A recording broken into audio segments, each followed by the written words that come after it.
પ્રધાનમંત્રી નરેન્દ્ર મોદી 17 ડિસેમ્બર રવિવારના રોજ સુરતના મહેમાન બન્યા હતા, જ્યાં સુરત એરપોર્ટ પર સવારે 10:30ની આસપાસ તેમણે લેન્ડિંગ કર્યા બાદ ગુજરાતના મુખ્યમંત્રી ભૂપેન્દ્ર પટેલ, ભાજપ પ્રદેશ અધ્યક્ષ સી.આર. પાટીલ, સાંસદ હર્ષ જદોસ સહિત ગૃહ રાજ્યમંત્રી હર્ષ સંઘવી અને તમામ ધારાસભ્યો અને મેયર દક્ષેશ માવાણી સહિત પોલીસ, મેયર, કલેક્ટર સૌ કોઈને મળી તેઓ સીધા જ સુરત એરપોર્ટ અને સમર્પિત કરાયેલી નવી ટર્મિનલ બિલ્ડિંગ તરફ વળ્યા હતા અને ખાસ સુરત એરપોર્ટને હવે સુરત ઇન્ટરનેશનલ એરપોર્ટનું જે બિરુદ આજરોજ ઓફિશિયલી અપાઈ ગયું છે, ત્યારે સુરત એરપોર્ટની આ કાયાપલટ જોતા નરેન્દ્ર મોદી સુરત એરપોર્ટની એ તમામ ઝાંકીઓ જોઈ હતી, જે આજ પર્યંતનો જે ઇતિહાસ હતો. સુરત એરપોર્ટના ડિરેક્ટર અને મહાનુભાવો ઉપસ્થિત રહી તેમને સુરત એરપોર્ટનો ઇતિહાસ અને હાલ જે કાયાપલટ થઈ છે તેનો ચિતાર આપ્યો છે. ઉલ્લેખનીય છે કે સુરતને હવે ઇન્ટરનેશનલ ફ્લાઇટ પણ મળવાની છે, ત્યારે પ્રધાનમંત્રીના હસ્તે ઇન્ટરનેશનલ એરપોર્ટનું અનાવરણ થઈ ચૂક્યું છે, જ્યાં હવે તે બાદ તેઓ સુરતના ડાયમંડ બુર્સ કે જે સુરત શહેરને મળેલી એક એવી વૈશ્વિક ભેટ છે કે જ્યાં વિશ્વભરના હજારો લોકો જોડાયા હતા, ત્યારબાદ તેઓ સીધા પ્રવચન સ્થળે ગયા હતા, જ્યાં તાળીઓના ગડગડાટ સાથે તેમને વધાવવામાં આવ્યા હતા. આગળ શું થયું સાંભળીએ સીધા કાર્યક્રમ સ્થળેથી. गुजरात के मुख्यमंत्री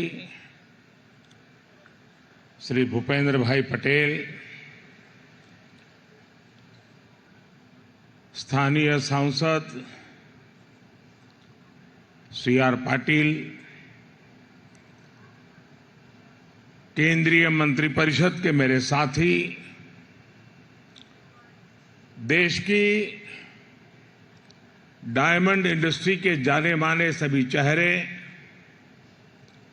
अन्य महानुभाव, देवी और सज्जनों, नमस्कार।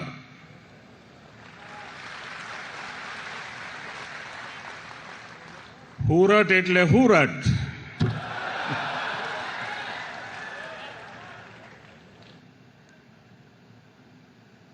सूरत पासे इतिहासનો અનુભવ, વર્તમાનમાં રફતાર અને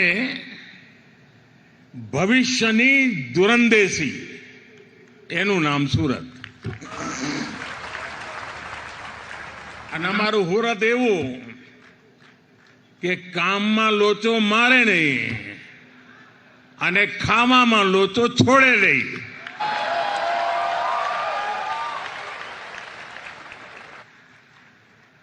આમ બધી વાતે સુરતીને ગમે તેટલી ઉતાવળ હોય, પણ ખાણીપીણીની દુકાને અડધો કલાક લાઈટમાં ઉભા રહેવાની ધીરજ એનામાં હોય. વરસાદ જોધમાર પડ્યો હોય ને ઢીચણ સુધી પાણી હોય, પણ ભજીયાની રારીએ જવાડું એટલે જવાડું. શરદ પૂનમે ચંડી પડવો, દુનિયા આખી ધામા પર જાય. આ મારો હુડતી ફૂટપાથ પર પરિવાર સાથે ગાડી ખાતો હોય અને મોજી એવો સાહેબ કે નાકા પરનું સર્કલમાં અહીંયા આટો મારવા ના જાય, પણ વિશ્વ આખું ફરે. મને યાદ છે 40-45 વર્ષ પહેલા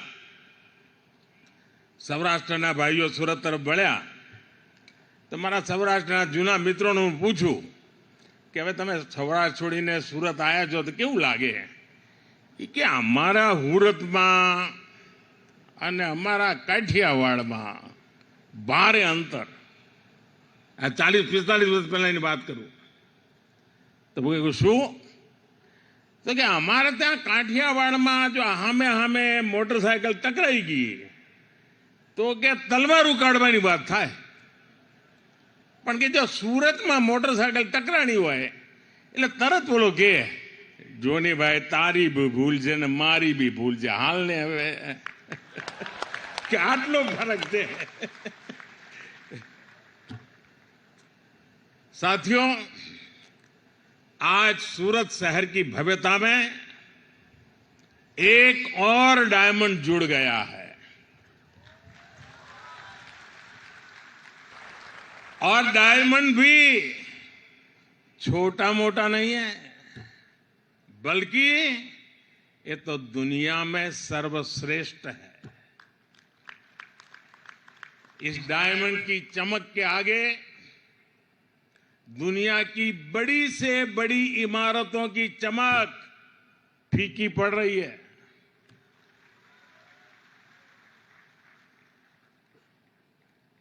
और अभी वल्लभ भाई, लालजी भाई पूरी नम्रता के साथ अपनी बात बता रहे थे,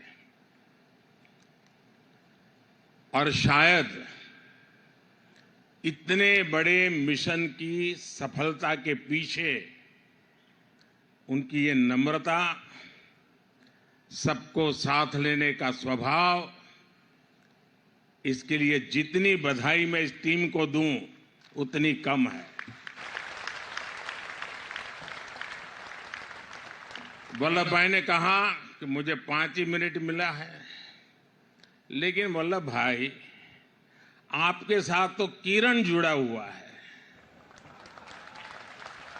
और किरण में पूरे सूर्य को समझने का सामर्थ्य होता है, और इसलिए आपके लिए 5 मिनट एक बहुत बड़ी शक्ति का परिचय बन जाती है। अब दुनिया में कोई भी कहेगा डायमंड बुर्स तो सूरत का नाम साथ आएगा, भारत का नाम भी आएगा। सूरत डायमंड बुर्स भारतीय डिजाइन, भारतीय डिजाइनर्स, भारतीय मटेरियल और भारतीय कंसेप्ट के सामर्थ्य को दिखाता है। ये बिल्डिंग नए भारत के नए सामर्थ्य और नए संकल्प का प्रतीक है। मैं सूरत डायमंड बुर्स के लिए डायमंड इंडस्ट्री को, सूरत को, गुजरात को, पूरे देश को बधाई देता हूं।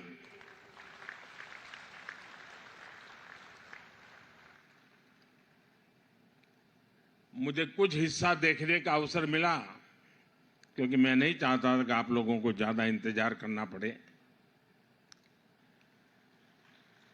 लेकिन मैंने कहा इनको, पुराने दोस्त हैं तो कुछ न कुछ बताता रहता हूं। मैंने कहा कि आप जो एनवायरनमेंट की दुनिया के वकील है, ग्रीन बिल्डिंग क्या होता है जरा बुला करके दिखाइए। दूसरा मैंने कहा पूरे देश से आर्किटेक्चर और स्ट्रक्चरल इंजीनियर के जो स्टूडेंट्स हैं उनको कहिए कि आप आइए और स्टडी कीजिए कि बिल्डिंग की रचना आधुनिक रूप में कैसे होती है। और मैंने ये भी कहा कि लैंडस्केपिंग कैसे हो, पंच तत्व की कल्पना क्या होती है, उसको देखने के लिए भी लैंडस्केप की दुनिया में जो काम करते हैं उनको भी बुलाइए। साथियों, आज सूरत के लोगों को, यहां के व्यापारियों, कारोबारियों को 2 और उपहार मिल रहे हैं। आज ही सूरत एयरपोर्ट के नए टर्मिनल का लोकार्पण हुआ है, और दूसरा बड़ा काम यह हुआ है कि अब सूरत एयरपोर्ट को इंटरनेशनल एयरपोर्ट का दर्जा मिल गया है। सुरतियों की बरसों पुरानी मांग आज पूरी हुई है।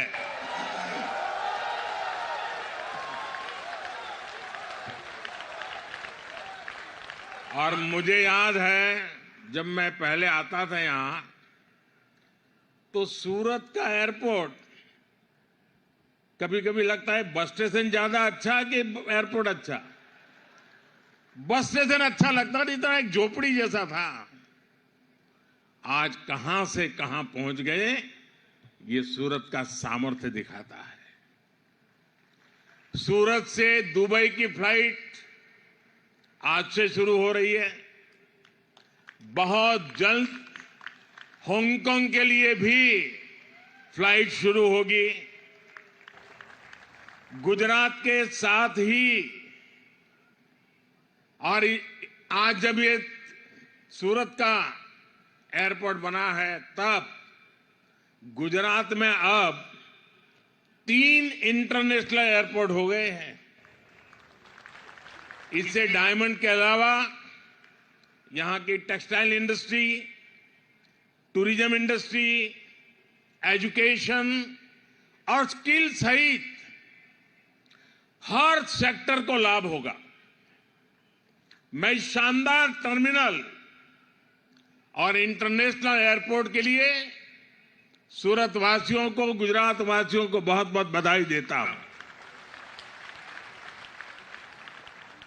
मेरे परिवारजनों, सूरत शहर के साथ मेरा जो आत्मीय लगाव है उसको शब्दों में बयां करने की जरूरत नहीं है, आप लोग भली भांति जानते हैं।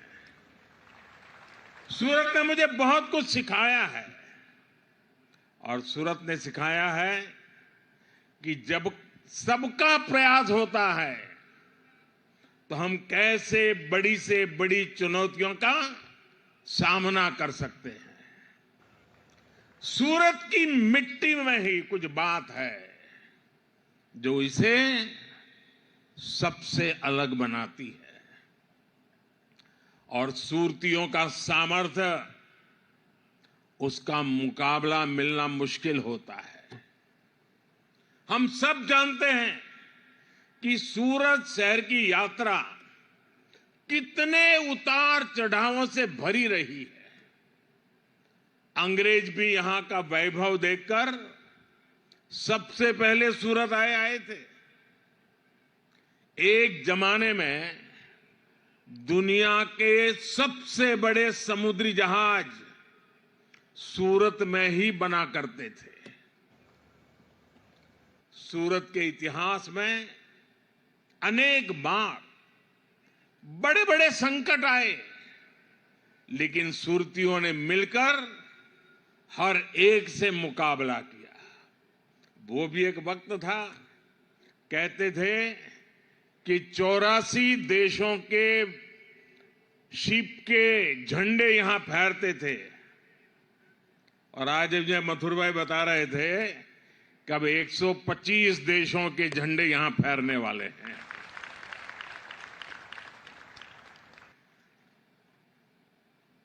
कभी गंभीर बीमारियों में सूरत फंस गया, कभी तापी में बाढ़ आई। मैंने तो वो दौर निकट से देखा है जब भांति भांति की निराशा फैलाई गई, सूरत की स्पिरिट को चुनौती दी गई। लेकिन मुझे पूरा भरोसा था कि सूरत संकट से तो उभरेगा ही, नए सामर्थ्य के साथ दुनिया में अपना स्थान भी बनाएगा। और आज देखिए, आज ये शहर दुनिया के सबसे तेजी से आगे बढ़ते टॉप 10 शहरों में है। सूरत का स्ट्रीट फूड, सूरत में स्वच्छता, सूरत में स्किल डेवलपमेंट का काम, सब कुछ शानदार होता रहा है। कभी सूरत की पहचान सन सिटी की थी। यहां के लोगों ने अपने परिश्रम में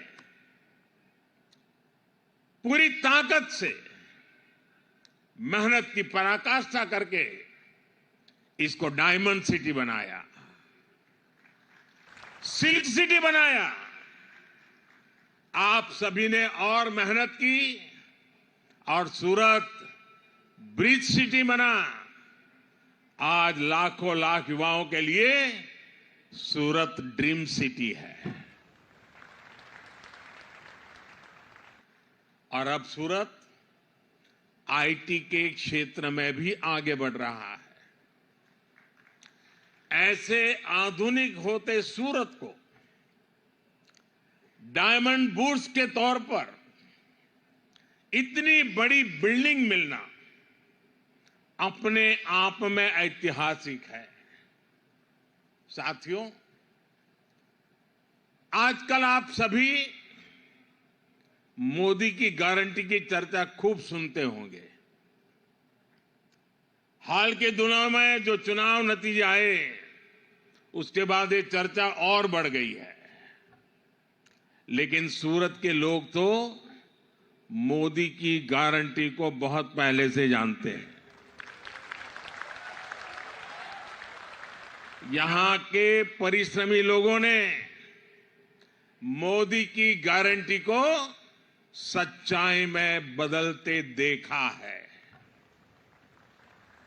और इसी गारंटी का उदाहरण ये सूरत डायमंड बुर्स भी है।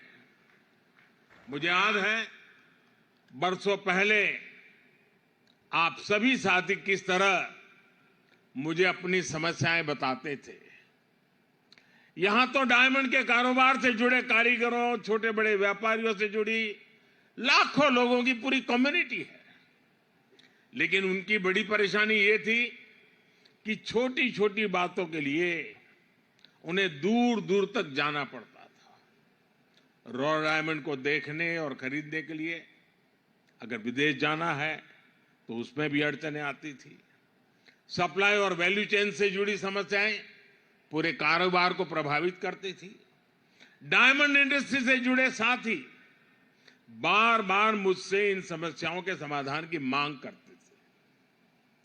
इसी माहौल में 2014 में दिल्ली में वर्ल्ड डायमंड कॉन्फ्रेंस हुई थी और तभी मैंने डायमंड सेक्टर के लिए स्पेशल नोटिफाइड जोन स्थापित करने की घोषणा की थी।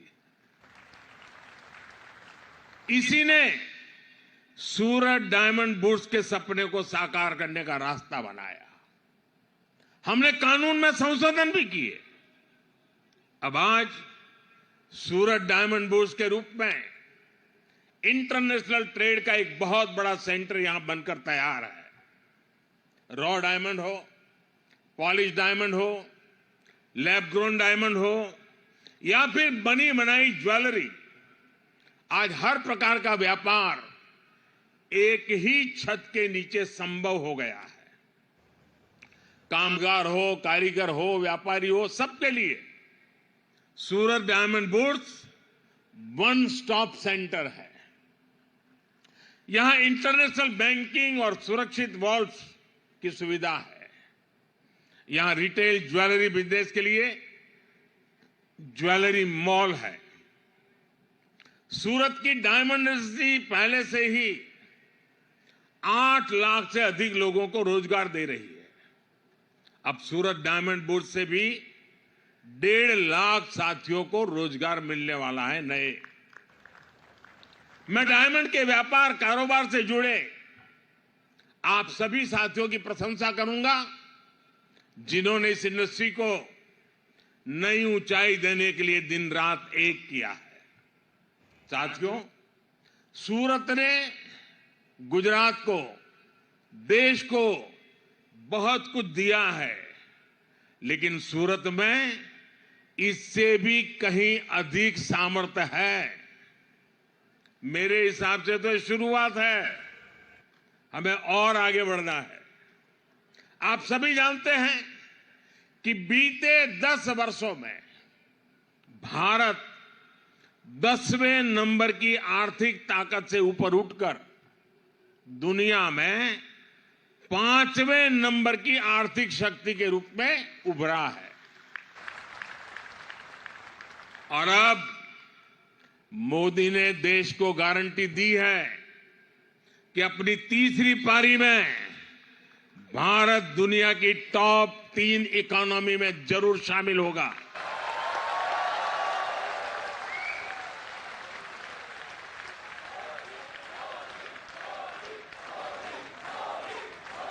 सरकार ने आने वाले 25 साल का भी टारगेट तय किया है।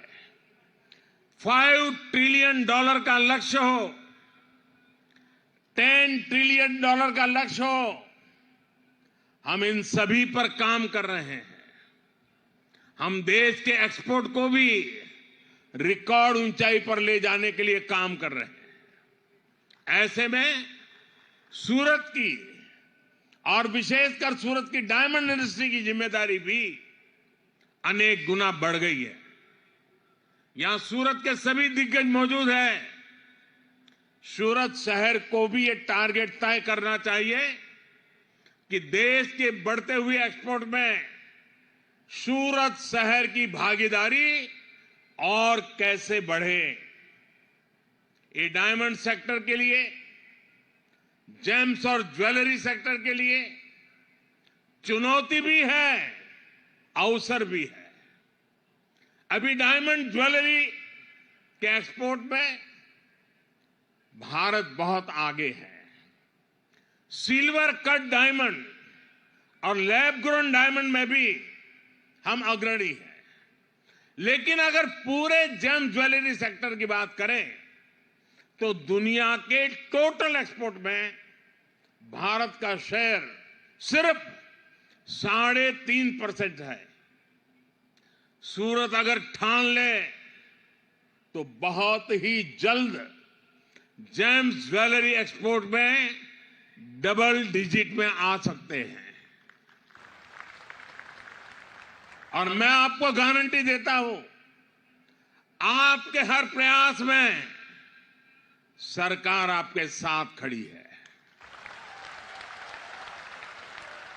हमने तो पहले से ही इस सेक्टर को एक्सपोर्ट प्रमोशन के लिए फोकस एरिया के रूप में चुना है। पेटेंटेड डिजाइन को प्रोत्साहन देना हो, एक्सपोर्ट प्रोडक्ट्स को डाइवर्सिफाई करना हो, दूसरे देशों के साथ मिलकर बेहतर तकनीक की खोज करना हो, लैब ग्रोन या ग्रीन डायमंड को बढ़ावा देना हो, ऐसे अनेक प्रयास केंद्र सरकार कर रही है। ग्रीन डायमंड को प्रोत्साहन देने के लिए सरकार ने बजट में भी विशेष प्रावधान किए हैं। आपको इन सारे प्रयासों का ज्यादा से ज्यादा फायदा उठाना है। आज अंतर्राष्ट्रीय स्तर पर जो माहौल आप भी अनुभव करते होंगे, आप दुनिया भर में जाते हैं, दुनिया के अनेक देश के लोग यहां बैठे हैं।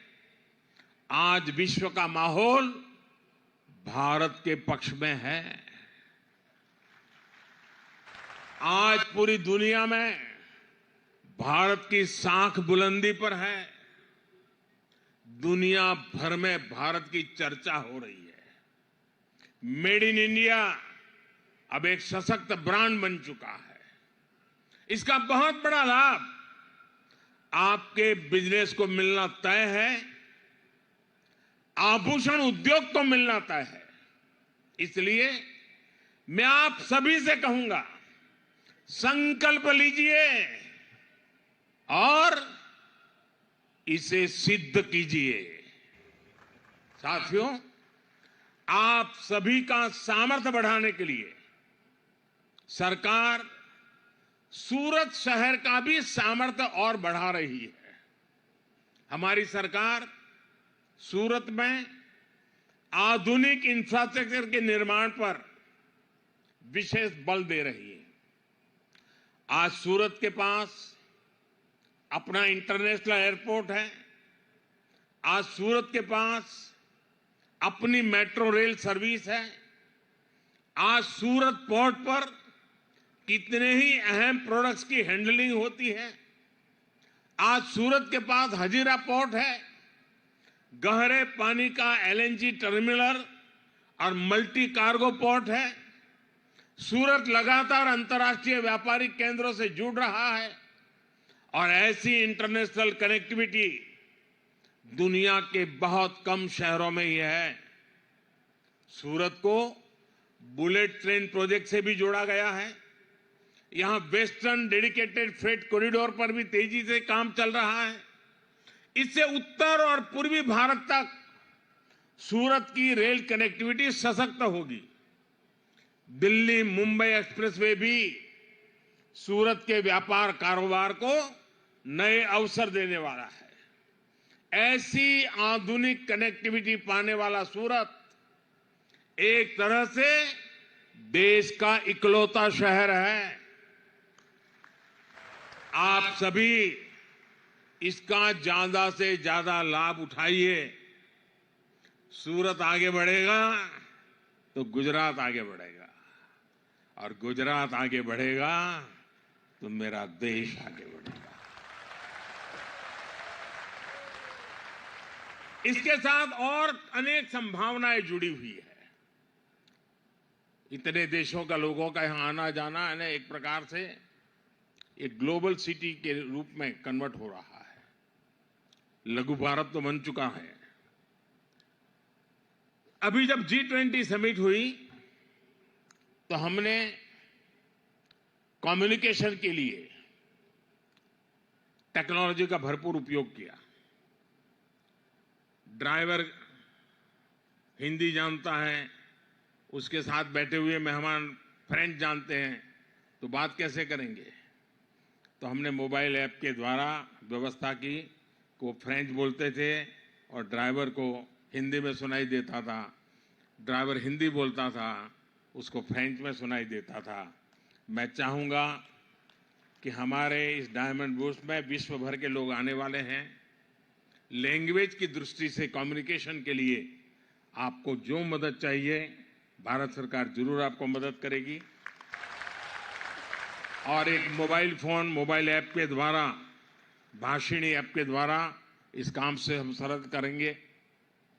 मैं मुख्यमंत्री जी से भी सुझाव दूंगा